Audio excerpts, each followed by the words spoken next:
শিরক থেকে বাঁচার দোয়া। শিরক এমন একটি গুনাহ, যে ব্যক্তি মুশরিক অবস্থায় মৃত্যুবরণ করবে আল্লাহ তাকে ক্ষমা করবেন না, এবং তাকে অবশ্যই এই পাপের শাস্তি দেওয়া হবে এবং সে চিরকাল জাহান্নামে থাকবে। যে ব্যক্তি তওবা করে আল্লাহ তার পূর্বের শিরক ক্ষমা করে দেন। শিরকের দোয়া। আল্লাহুম্মা ইন্নী আউযু বিকা আন উশরিকা বিকা ওয়া আনা আলামু ওয়া আস্তাগফিরুকা লিমা লা আলামু।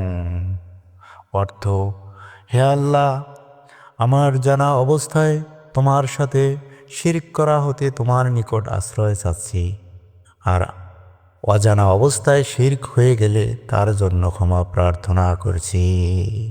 এটা সহিহুল জামে হাদিস নং 6044 নম্বর হাদিস।